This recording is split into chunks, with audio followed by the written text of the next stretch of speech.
Each of them does really urgently needed research and organizing around issues related to the prison industrial complex. Which, let me pause for a second to unpack what that phrase means and how we use it. The prison industrial complex, and I'm quoting from work that Jack and our colleague Rachel, comrade Rachel, and I put together.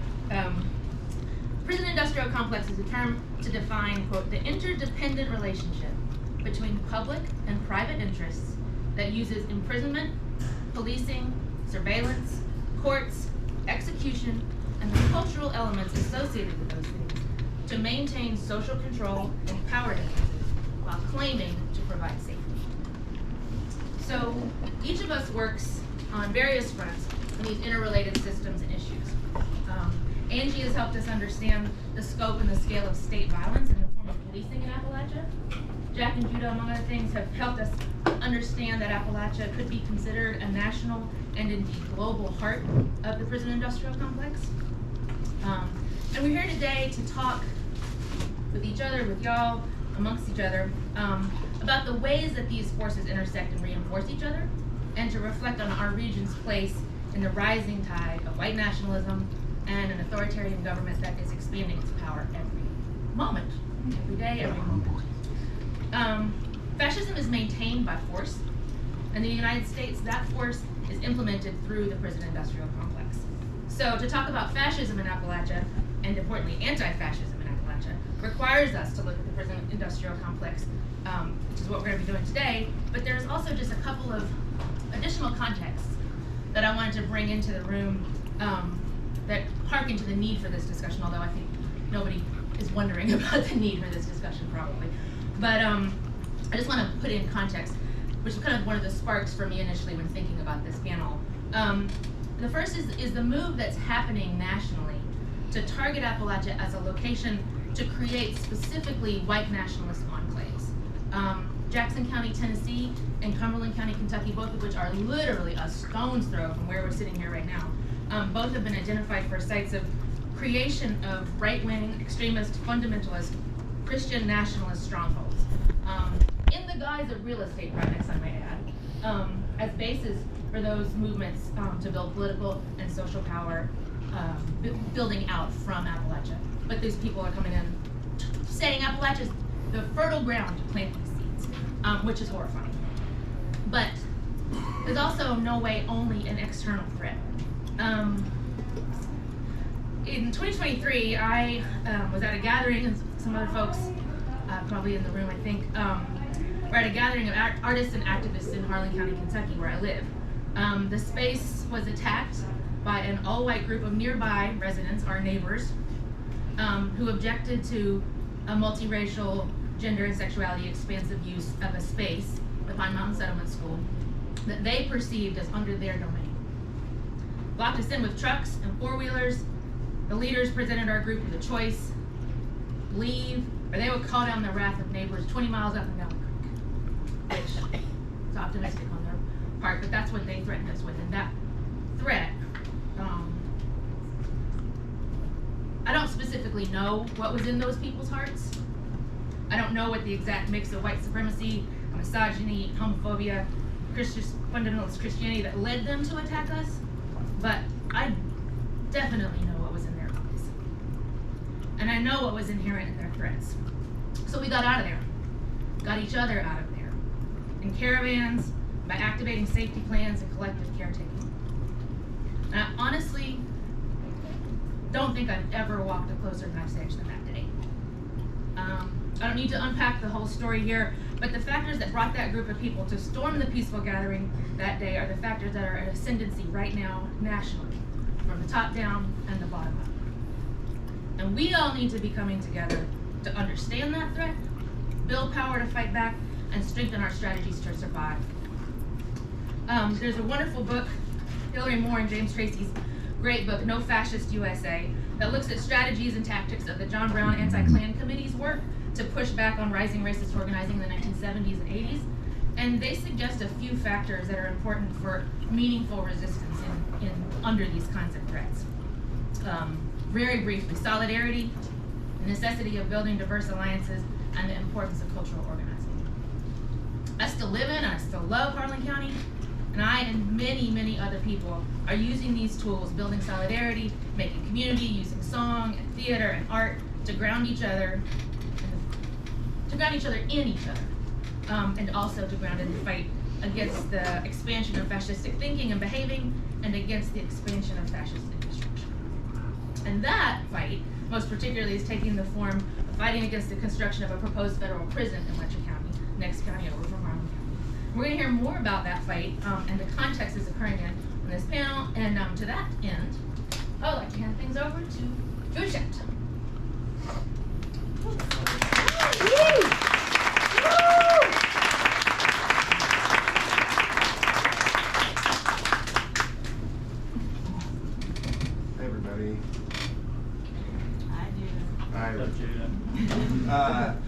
So really happy to be with you all in this urgent moment. Amelia, thank you so much for starting this off and for grounding us in urgency of the fight and for organizing us. So I'm going to talk a little bit about what's happening in the region broadly with respect to the rise of the... sorry, not talking loud. Not fan back there. Speak up. Could you project? Speak up a little, yeah. Totally, yes. Yeah. I'm Judah, and I'm going to talk about what's happening in Central Appalachia generally with respect to the rise of prisons and jails throughout the region over the last 30, 40 years. I'm going to offer a couple of what I think are fairly compelling explanations for why that's happened. And then I'm going to shift gears a little bit to sort of think out loud with and through some specific observers and analysts of fascism about why it might make sense to think about that growth of carceral capacity in our region as expressions and expansions and preconditions for emergent and already here fascist elements of the state. And then I will end probably very briefly to just talk about why fights occurring like the one Amelia just mentioned against formations like FCI Letcher should be understood as anti-fascist struggle.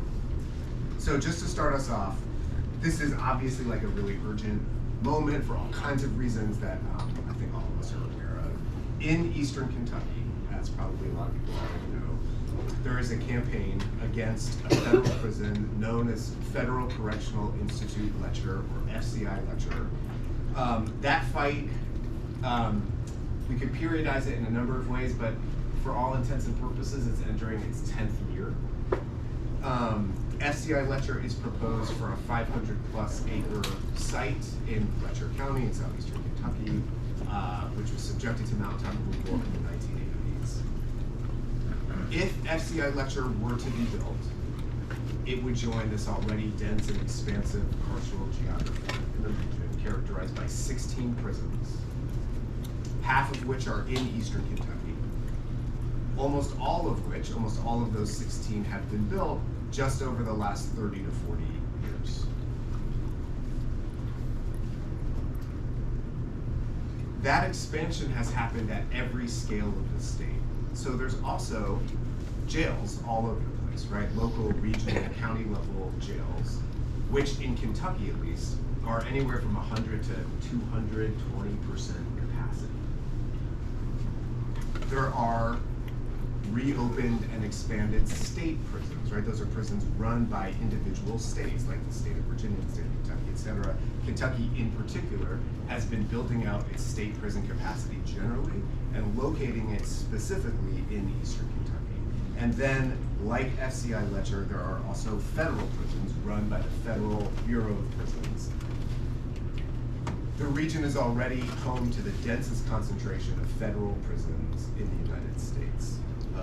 Some of that is attributable to the role of Hal Rogers, who represents all of eastern Kentucky, who already brought 3 prisons to 3 separate counties over the last 30 years.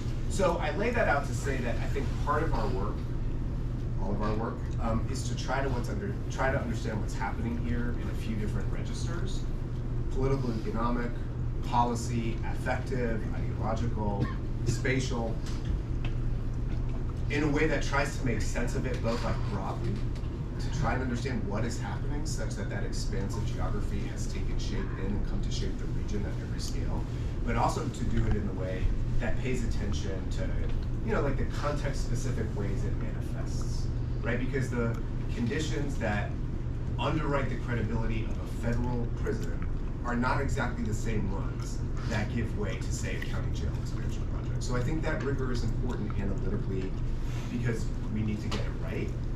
And it's really important politically in terms of finding what might be different points of leverage in a given site fight, for the political analyses we offer, the frameworks we deploy, the propaganda we create, that kind of stuff. So, with the sort of largest aperture applied to the region, my sort of argument is that we should understand all of that growth as essentially a response to and a purported attempt to resolve two crises. First, and probably most obviously, is the crisis of mass imprisonment. That crisis is actually accelerating in a place like Kentucky. Kentucky passed sentencing reform in 2011. The state's prison population has only grown since then. Our legislature has passed something like 80 bills since passing sentencing reform that further enhance criminal penalties that put people away from more things for longer periods of time.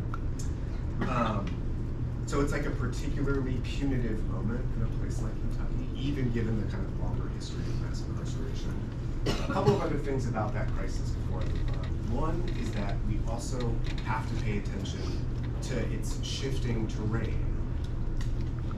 That crisis, the growing rate and sheer number of people going in a place like Kentucky is fueled, in particular in this moment, by criminalization and incarceration in rural communities, right? That's something different than maybe 10 years ago, right? So we have to pay attention to the way those things shift. And maybe first and foremost, we should always keep in mind that that crisis is thoroughly deadly, right? 234 people have died in Kentucky jails, while they were in jail just since 2020, which is a huge number of people. And that does not account for the people that died, let's say, in a prison, or died because of subjection to the churning process of being arrested, incarcerated, back out on the street, re-arrested, re-incarcerated, right? Like a process that we know shortens lifespans, right? So we always have to keep in mind that what we're talking about is definitely violence. So that's the crisis of mass incarceration, right, that I'm arguing this is responding to. But there is another one, which is the organized abandonment of the region by elements of the state and by capital in the form of the coal industry. And there are very kind of concrete ways that the prisons and jails are attempts to respond to that crisis. I think Jack in particular is going to talk about how that plays out with respect to jails. I'm going to just briefly touch on it. Basically, I want to suggest sort of three ways that that crisis sort of plays out. One is just spatially. I don't have images with me today, but a number of the prisons in the region are built on former sites of mining, including mountaintop removal sites. So addressing a crisis of surplus land. They respond to crises of structural unemployment. There's something like 4,000 coal jobs left in the state of Kentucky. That's the lowest total since the 1890s. By contrast, there's 8,000 correctional officer jobs in the state of Kentucky, so it's double the number of mining jobs left. Even as we also always have to insist, those jobs don't necessarily produce any kind of rural economic development. They don't often go to local people. And 8,000 prison jobs, I mean, there's this intense geography of prisons and jails. There's 8,000 prison jobs, and that's 1/10 the number of mining jobs in a place like Kentucky at the height of the mining industry in 1950, when there were 75,000 mining jobs. Okay. So that's the sort of employment argument. And then finally, with the decline of coal production came a loss of money from the coal severance tax, and prisons and jails, very concretely, albeit somewhat differently, are approaches to addressing that sort of crisis of revenue. I think Jack's going to talk, like I said before, about jails in particular. I will just say quickly, jails in a place like Kentucky are often reliant on agreements with the State Department of Corrections or ICE to house people for those agencies, and they receive per diem payments from them, and so they keep their own doors open.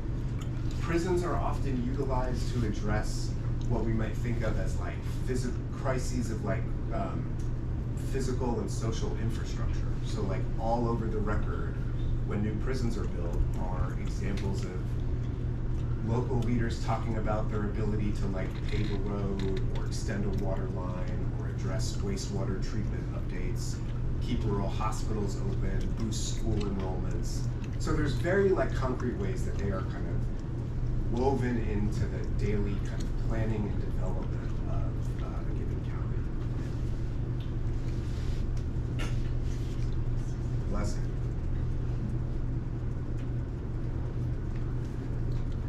So that like expansive geography certainly can feel like very overwhelming to think about, particularly given that these institutions, these capacities of the state are so threaded into the day-to-day operations of our communities beyond just criminalization and incarceration. I will also say though that means that there are that many more opportunities for intervention, right? If the prisons and the jails are about all these other things, that means those are all these other terrains on which we're asked to work. Why does it make sense to be talking about all of that capacity building and expansion as fascism, or as expressions of fascism? I think in this moment of particular attention to the fascist expressions and elements of the Trump administration, I think it's crucial to think about what the conditions of possibility are for those expressions of fascist power, and to understand that those conditions of possibility may in fact be threaded into the sort of daily operations of liberal democratic states, right, that then set up something like the Trump administration to kind of come to power and further sort of operationalize them.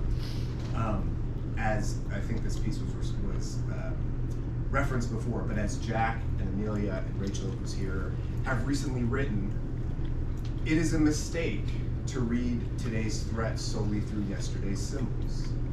Fascism may arrive through a strongman with supporters from the military, but it also pervades the machinery of liberal democracy. That machinery has increasingly taken shape in and through the state's punishment capacities. So rather than superimposing definitions and frameworks developed to understand interwar Europe, it might make sense to examine the dynamic processes that are both part of like the longue durée of racial violence in the United States and which are renovated in every new conjuncture. There's a few different traditions of scholarship that I want to just gesture to and draw from very briefly to kind of like further enhance that point. Jack and Amelia and Rachel also point to one of these traditions by invoking imprisoned and criminalized Black revolutionaries and radicals who have always understood police and carceral power as expressions of a very thoroughly American fascism. Writing about George Jackson, Alberto Toscano says the following. He says, "What might happen to our conceptions of fascism and authoritarianism if we took our bearings not from analogies with the European interwar scene, but from the materiality of the prison industrial complex, from the concrete and steel, from the devices and the personnel of surveillance and repression." And I think that's the crux of the argument, right? That police and prisons over the history of the US have always been expressions of that, and in this particular moment, something like the prison industrial complex is both expression of and precondition for fascism. James Baldwin, I'm gonna skip a little just to keep myself on time, but if people are familiar with Baldwin, Baldwin makes a very similar, really beautiful argument in a letter to Angela Davis. He concludes this passage, I'm gonna say this because I think it's particularly important in this moment. This is one of the more sort of famous Baldwin quotes. He says, you know, for if they take you in the morning, they will be coming for us that night, right? And I think in this particular moment, it's the machinery of capture and captivity that makes the abductions and imprisonment of everyone, from George Jackson to Angela Davis to Mahmoud Khalil to thousands of peoples in jails and prisons in eastern Kentucky possible, even as we, of course, always have to contend with the different conjunctural moments and geographies in which that violence occurs. That's kind of like one tradition of scholarship I wanted to be sure to bring today. The other one, which is particularly appropriate to talk about here, is the tradition, of course, from observers and analysts of and in Appalachia, right, who have long thought about the region, even if they don't use the term fascism, as examples of both its imposition and resistance to it. From the terrorism in Harlem noted in the Dreiser report, to the organized racial terrorism observed by Dwight Billings and Kathleen Glee, to the authoritarianism of the coal camps that we've probably all studied and read about, to the gendered state and corporate and vigilante violence and red baiting documented by scholars and organizers like Mary Beth Bingman, Jesse Wilkerson, and others, to the ways that state agencies, quasi-state, quasi-public agencies like the ARC or like a formation like the Kentucky River Area Development District, were sort of working with the coal industry. This was observed by many residents and observers at the time to be engaged in essentially population transfer, or what some observers called rusticide. All of this always, of course, enforced by police power, whether we're talking about hired gun thugs, the Pinkertons, sheriffs, the coal and iron police, and the eventual emergence of the Pennsylvania State Police from the dissolution of the coal and iron police. So, we don't have the coal and iron police anymore. We don't have coal camps or company towns in the coal fields. But in this moment, we do increasingly have a state increasingly structuring futures through criminalization on the one hand, or promises of employment and social reproduction through the carceral economy on the other. So the analyses of George Jackson and Angela Davis and James Baldwin, and from analysts of the coal fields, I think help us to see the capacities of the state at work then, and which are now some of the most reliable and massive locations of the state today, as in fact incubators of and expressions of fascism. And so, to bring this to a close, anti-fascist work then must include the stopping of those carceral capacities. I think that's very clear. Those are capacities that have always been of and for racialized class violence. And as has always been the case, that work is always occurring in Central Appalachia.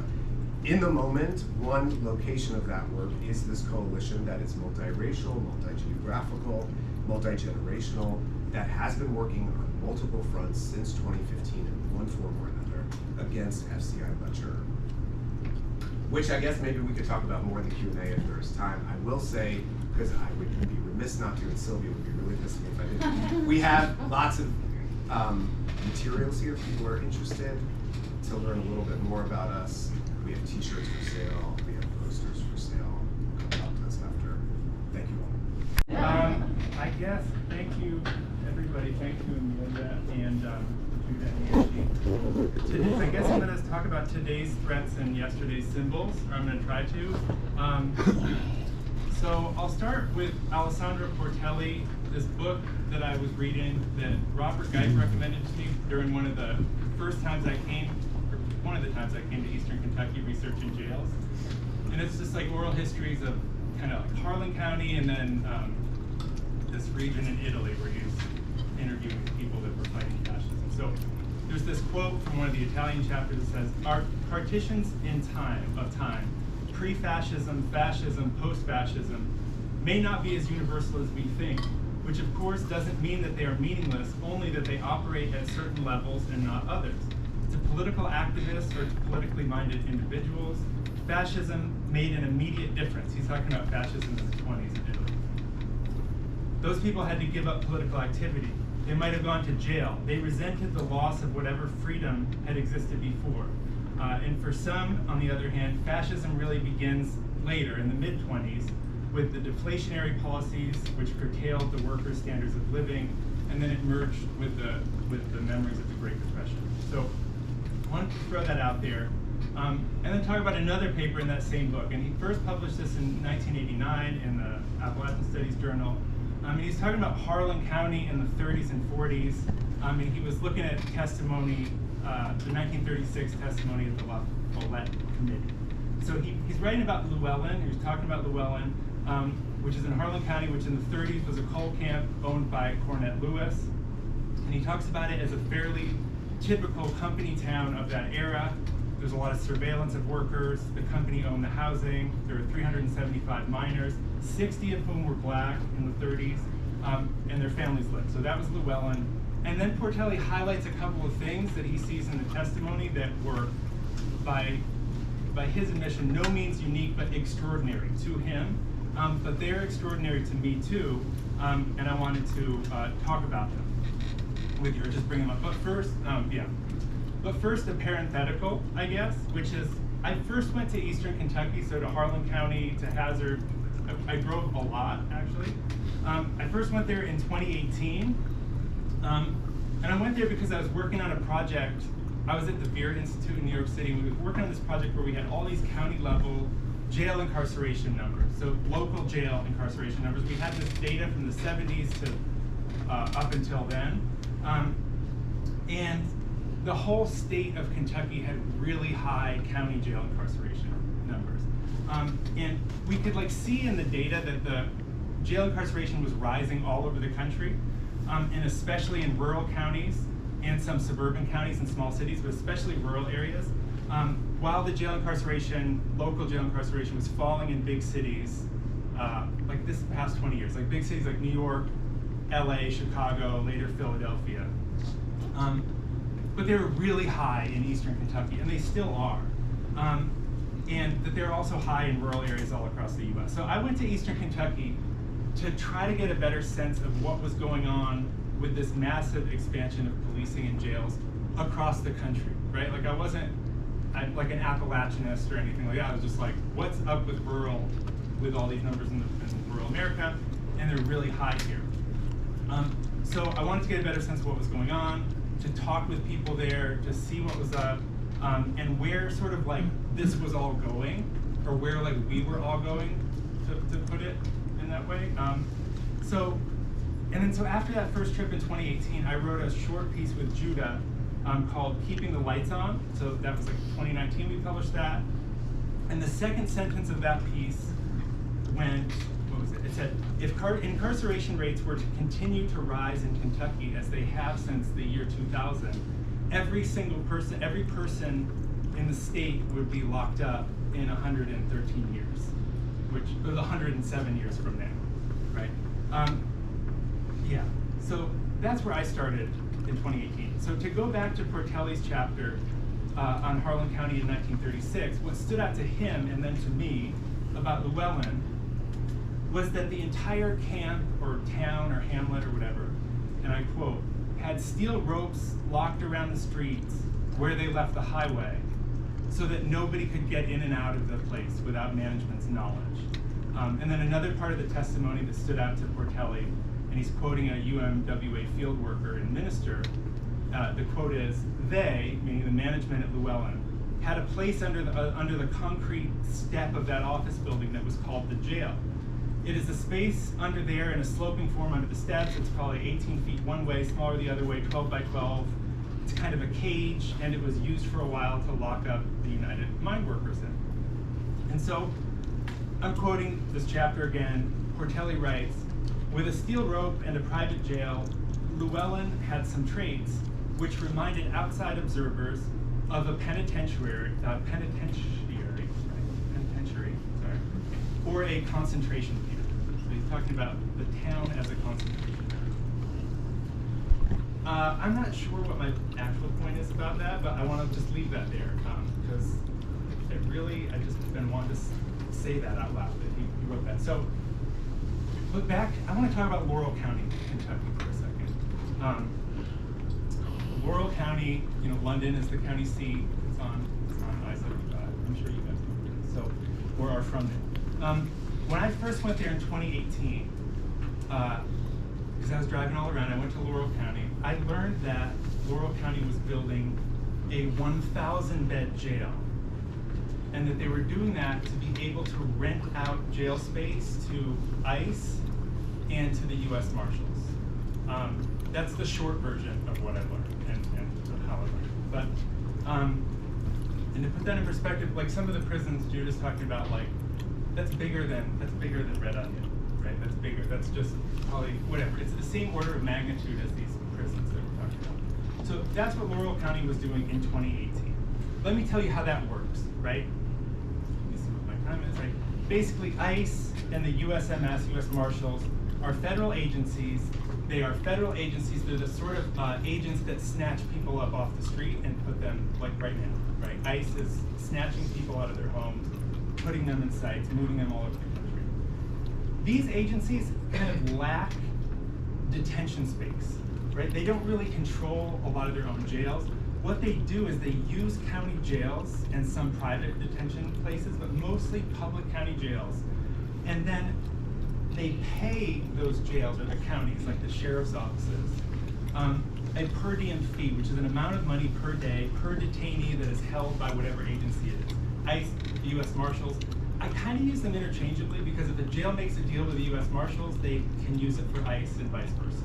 So it's the same kind of agreement, which is called an intergovernmental agreement between the county and it's pretty self-explanatory, intergovernmental agreement for the federal agencies to use detention space and have flexible detention space. So this is what I mean in the title of this talk when I talk about devolution in the context of rural Kentucky jail. I mean the devolution of function from one level of the state, like Judah was talking about, to the other. So in Kentucky jails, there has been a general devolution of incarceration from the state level, people locked up on state charges, to the county level for decades. And it's been ramping up in the past 20 years. And what I mean is, like, Kentucky jails used to lock up people, are used by the state to lock people up for Class D or Class C felonies, low-level felonies they're often called. They're usually drug-related. And they lock them up in the counties for the Kentucky Department of Corrections. And then the Department of Corrections pays a per diem fee to the county. And it seems complicated, but it's not. And there are a few reasons why I think it's very important. This system is important to talking about politics, criminalization, and fascism in Kentucky. And Tennessee does this too, actually. Briefly, this system has created a reality in which many rural counties that are generally poor, like revenue poor, to be blunt, basically the county has gone, like they go into debt to build very large jails. Jails that like they might have planned to renovate anyway, or they might need a slightly bigger jail because of all the new things that the state made illegal and are locking people up for, and all the increased policing and drug use or whatever. But like in the context of this situation where the state will pay per diem fees to incarcerate state prisoners, many counties have built just really big jails, and the counties then have to count on that revenue coming in from the Department of Corrections to be able to pay the debts for the jail. So why does this matter? It matters because the devolution has structured the political economy of incarceration and criminalization in such a way that it would be fiscally irresponsible for county leaders to want to decriminalize anything. And they need to decriminalize something or everybody's going to be in jail in Kentucky in 107 years, right? So it's like, whatever, I don't need to go on a tangent, you get it, right? It's like physically irresponsible. It doesn't matter if they're like nice or good or like they're against it. It's like they're not going to put their county into bankruptcy.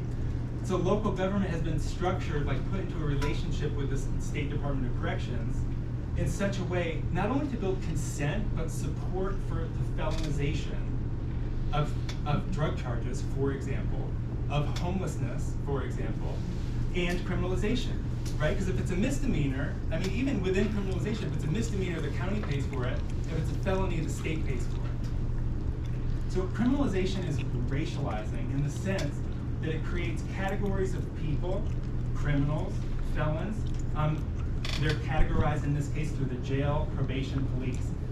Categories of people that are more vulnerable to premature death. And this vulnerability can be and is exploited, say, in the labor market, or by a landlord, or by treatment, or by anybody. I mean, not anybody, but you get it. So, from what I've seen and from what I know and imagine you've all seen. So, and it can also be kind of compounded, meaning the racialization, criminalization. It can be kind of made worse and ignored. Part of what Judah is calling organized abandonment, I think. I'm gonna keep talking. Another sort of devolution is from the federal level to the county level. That's what I'm talking about with ICE and the US Marshals, and that's what I'm talking about with Laurel County. They built this $25 million mega jail and started using it in 2020. They started renting beds, not just to the Kentucky DOC, like I said, but to ICE and the US Marshals, which was their plan, and which means that they were likely working with these agencies beforehand. So by 2020, approximately 2 out of every 100 working age people in Laurel County was locked up in the jail on any given day. A jail incarceration rate that is 6.5 times the United States as a whole, and the United States is arguably still the most incarcerated country on the planet.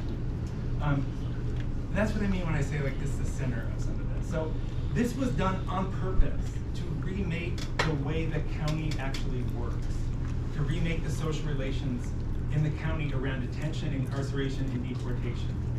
So the jail actually became self-sufficient, and I'm putting quotes around this, in 2021, meaning that it started to generate revenue that they paid the jail off. And I'm putting this self-sufficient in quotes because, well, the headlines, the local news headlines say that it's no longer taxpayer supported.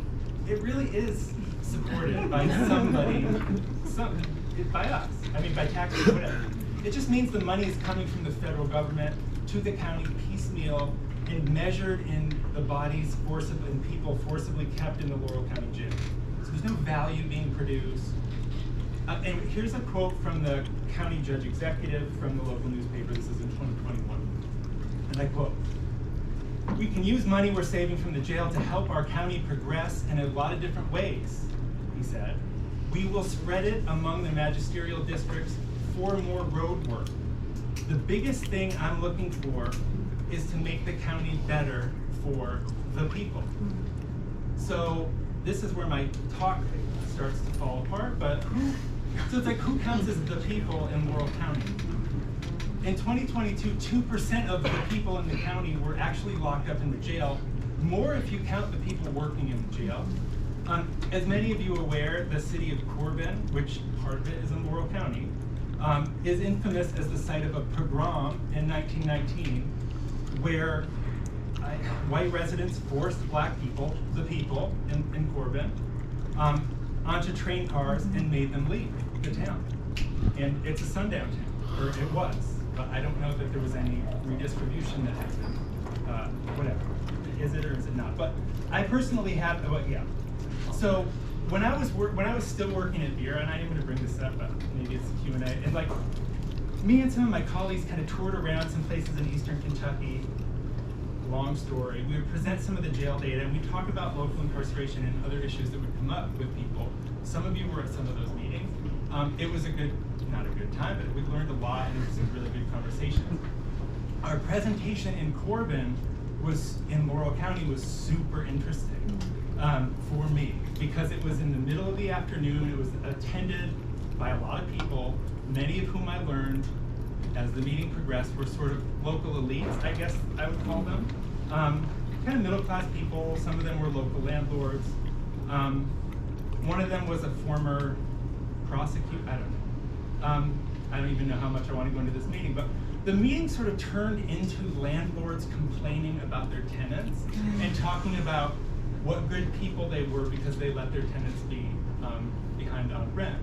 And things like that, which is not a complaint, but and it also turned into it sort of like degenerated into like me getting and other people getting yelled at for bringing up the incarceration issue in Laurel County to begin with, and you know, like it was super interesting. I don't want to relive the whole meeting.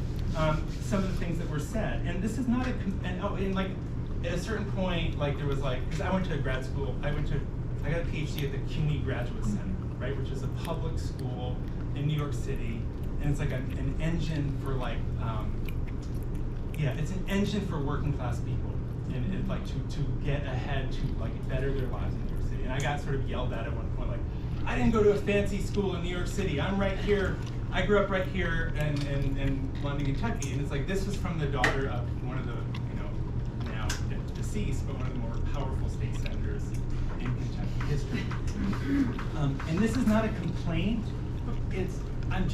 I'm running out of time, but I'm like hinting at some of the class problems in the fascism question and how this works at a place in London. I'm sure people understand this in those places better than I do, but I'm bringing it up for to be discussed. Okay, what am I going at? I'm trying to say yes. Okay. I'm not trying to fetishize these carceral structures necessarily, or to say like, we know it's fascism because there was a chain around the town, or we know it's fascism because it's a jail. But Judah has made that case, and I think it's convincing. Fascism is maintained by force. What am I trying to do? What is to be done? I'm not going to try to do that, but we will talk about that in the Q&A. I want to wrap up by emphasizing, like, I'm not trying to draw a line from the descriptions of, I mean, I am technically, like, in Harlan County in the 30s to Laurel County today. But I am trying to draw a line, but I'm not trying to say that it's always been like this in Appalachia, because it has not been. This is actually a new configuration, right? It's not the coal company that owns Laurel County. It's not the coal, right? It's like, this is a new set of social relations. And it hints on the old, and it's very important to understand what is new about it, what is so bad about it, what is worse. But the parallels are there, and I do take, not comfort, but I take inspiration in some of the parallels, which, yes. So it's not the same, but it's a changing same. I don't have a strong thing to end on, but thank you for everybody coming.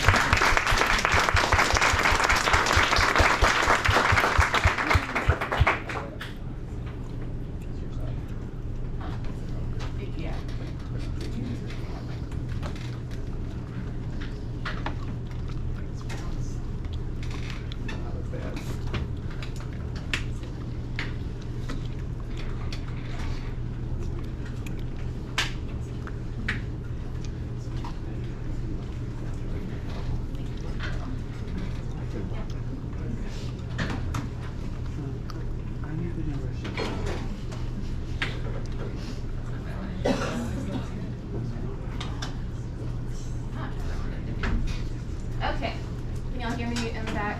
If I start to drift down, just do this. I made this a long time ago, or a few years ago. I teach a social movements class, and at some point in the middle of this semester, it's hard to tell what was going on in the country. Something was going on that was fascist. We were talking about it, and we were talking about how it's fascist, and then one of my students was like, "What is fascism?" And I was like, I always know it when I see it, but it's hard to define it. Let me go see, And so I pulled up some of what Robert Paxton was talking about with it. And what we talked about that day was that it's hard to identify sometimes because it's so normal to us. And in the moments that we're in right now, when it feels like, oh my gosh, we're becoming fascist, what's actually happening, what we're feeling is a shift in how it's presenting itself at that moment, right? And so I just wanted to take a few of the things that he says about it that I think really show up when we look at the development across Appalachia and really the whole construction of Appalachia itself. And he talks about it's a process, it's not an ideology. And he says, quote, "It's a set of mobilizing passions about the beauty of violence, the primacy or supremacy of the group in power, victimization by internal and external enemies, and the right to dominate others." I'm going to talk more about that right and how, again, it becomes this normalized thing. So it's not something that we're, everyone in this country is walking around every day going, yeah, we all have the right to dominate or be dominated, those kinds of things. It's just so normal. And then I'm going to talk about a few of the things that he has listed on the what he's identified as characteristics of fascism. Namely, with respect to Appalachia, disregard for human rights, identification of enemies as a unifying cause, supremacy of the military, obsession with national security, and especially these next two, corporate power is protected, labor power is suppressed, and obsession with crime and punishment. Starting with the disregard for human rights and identification of enemies as a unifying cause. This is really the how behind all of this. Patricia Hill Collins says this cultural work of othering people, of dehumanizing them, taking away, aspects of their humanity, is what legitimizes oppression. We're not going to. A common example of this that has nothing to do with Appalachia specifically, but there was a study that a group of folks did where they showed, or they asked, gave a survey to white folks. All the questions were about how fair do you think our legal system is. After they took the survey, then they showed them a bunch of statistics on how racial discrimination and other things are baked into the system, right? So at every stage, Black folks and Indigenous folks are more likely to have, interactions with the cops, to be arrested, have to be incarcerated, to serve a longer sentence, blah, blah, blah. And then they gave them the same exact survey.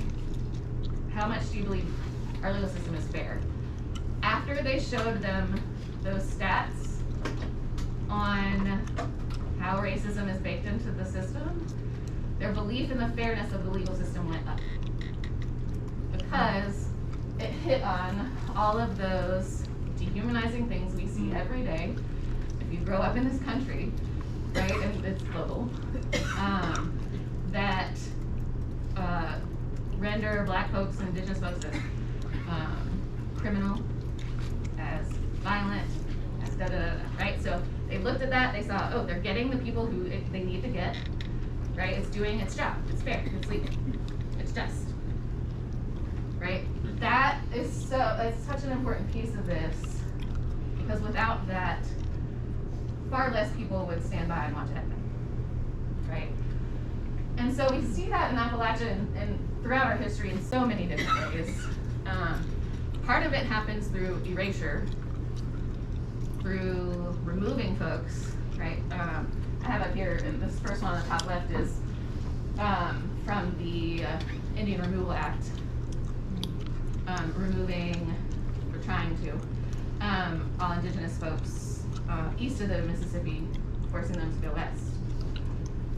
Right, and then now, when we hear talks of, especially Central Appalachia and our history here, it's like, no Indigenous people lived here. This was just a hunting space. But somehow, white folks who didn't know this land at all could come here and live and make it work, but Indigenous folks, couldn't survive in this terrain. No one's buying that, right? Still the dominant narrative, but no one's buying it.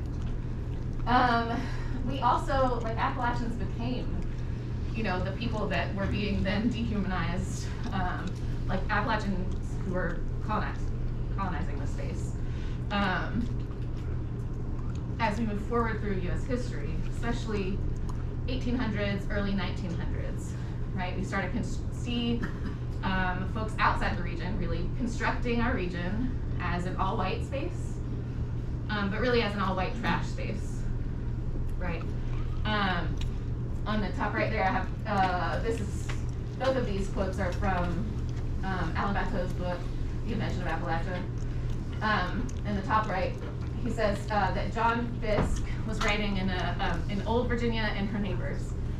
And he talks about the differences between the ancestry of the Virginia aristocrats and how cavalier and so violent was. And then, I love this, and the mean whites of the mountains. Like, yeah, that's me, I'm a mean white. Hell yeah. I'll take it. And William Frost, who was Berea's president for a really long time, consistently referred to Appalachians, but he's talking about white folks, like, that's the same in his head, right?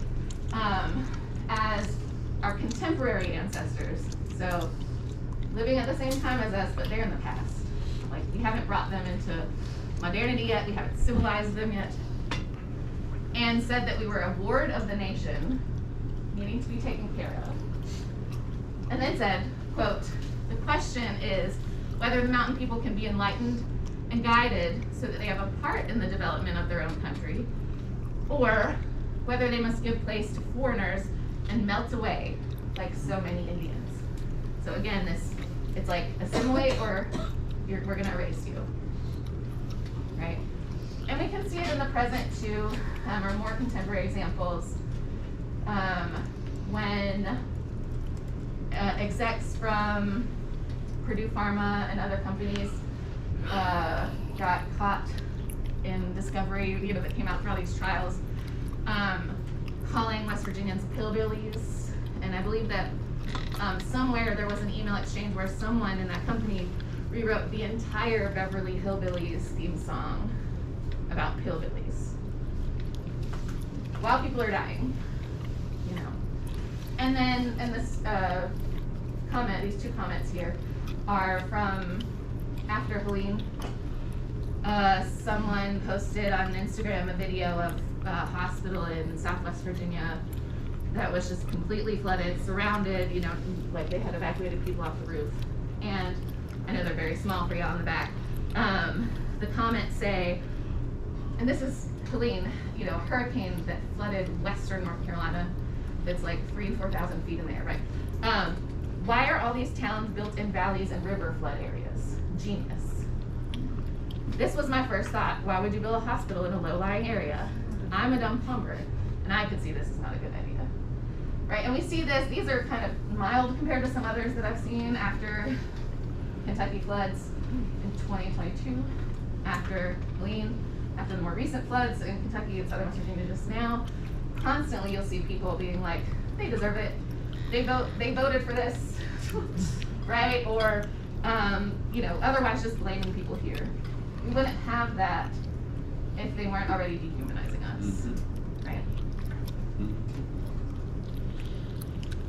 In terms of corporate power being protected and labor power being suppressed, here on the first, the one on the left, screenshot on the left, this is an example from where I'm from.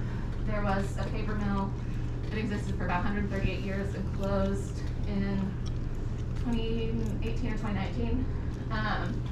And there was a strike in, I think it was 1921 or 22. And in this, in the midst of this strike, the local sheriff, talk about sheriffs, deputized several of the managers at the mill. So in this, we see this all the time if you study Appalachian labor history, right? Sheriffs, when they deputize someone, they're giving someone state power to do violence and get away with it, right?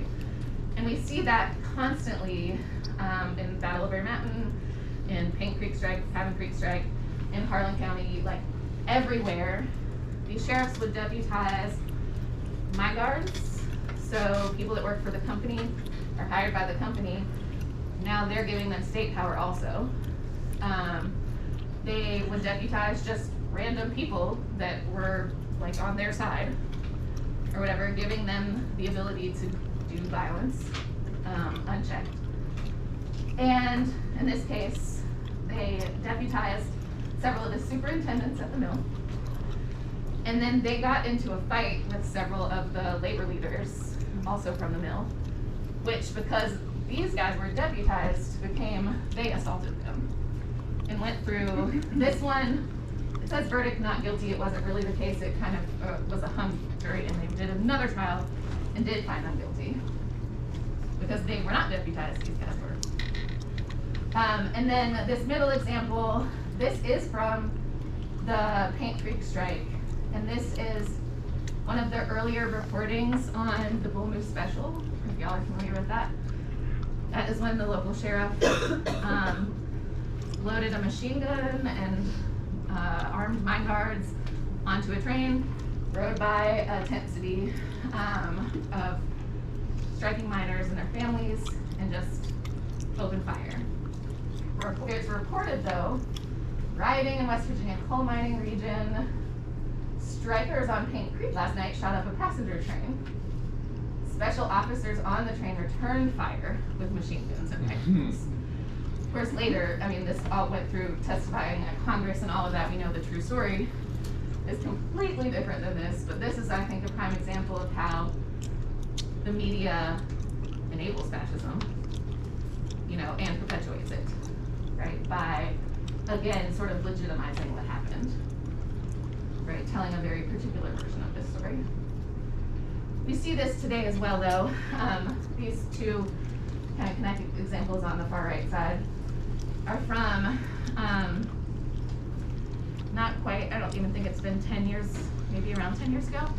DuPont and West Virginia argued that they should be able to poison West Virginians more and have a higher, they wanted West Virginia to raise the rate of, like, you know, particles in the water. I'm not that kind of scientist.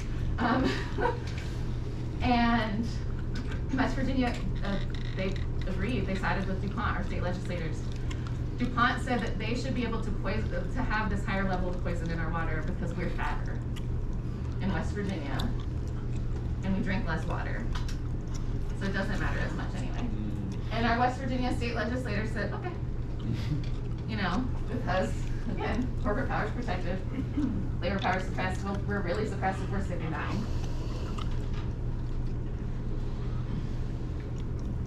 But since I'm rounding us out, I'm going to talk a little bit about some resistance so as to not leave us on a very depressing note. This is, you know, when I was in grad school, my mentor told us one day in class, the entire history of oppression is also the entire history of resistance. People have never experienced oppression without also resisting it, ever, ever, ever. And if we think about this country as being fascist from the start, which it is, and we also have to think there have been anti-fascists here from the start, pushing back constantly. I think the top quote really shows how much that was going on in Appalachia, and it does go on in Appalachia. This is also from Alan Batteau's book. It says, the social service industry, or secretary of the Congregational Church, speaking in 1925, extolled the capacity of industry to humanize itself. He cited, quote, the vision, love, and latent goodwill of Swift and Company and the Rockefellers, and warned that, quote, socialists, anarchists, and the IWW had to be conquered in the mountains. So we have to be conquered, that means we're here. Right? Can't not be here if you're gonna be conquered. And then these two on the left here on the bottom and in the middle, these are examples of when, so on the left here, this is the Bull Moose Special. The sheriff actually had a hard time finding anyone to operate the train. And 52 engineers and firemen refused to before 2 scabs stepped in to do it. In the middle, similarly in that paper mill strike that I was just talking about where I'm from, in the eastern panhandle of West Virginia. While it was going on, the B&O and the CMP Railroad, they just refused to bring anything to the mill or take anything away because the mill started operating again, but they used scab labor. And they said, nope, until you meet with your union, make an agreement, we're not doing it. And that was a huge push in them actually meeting with the union, because otherwise I think they would have just gone on with their scabs. And then in the far right is from Harlan County, from Everett's in the 1930s. Now, of course, again, they are blaming, Governor blames Reds. At the bottom here, it's very small, but I'll read it to y'all. The governor said, quote, communists from outside the state who have taken advantage of the discontent resulting from unemployment were responsible. Like, it wasn't Kentuckians, but it was, you know, but it was communists from elsewhere. Same kind of arguments we still hear to this day, right? And then a few more examples, some older, some newer. And I think this is, when I start to think about anti-fascist work and any kind of resistance work, I like to think about it really broadly, right? Like, so top left example, and y'all might have seen more people talking about this lately because of that show on HBO that I can't remember the name of right now. The one with the ER where it's showing like an hour every hour kind of a thing. The Pit? What is it? Pit, yes. they talk about it, and I love that they did. But our first ambulance service in this country was young black men in Pittsburgh in the Hill District, which is like a racially isolated neighborhood, and geographically isolated neighborhood up on the top of one of the mountains in Pittsburgh.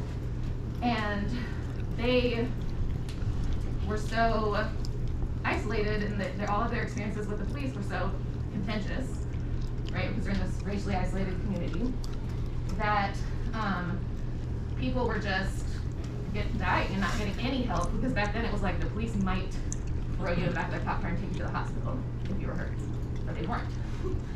So these young black men in the Hill District teamed up with a doctor at Pitt, created the Freedom House Emergency Services, or ambulance, and that's the blueprint for like all of our ambulance services in this country.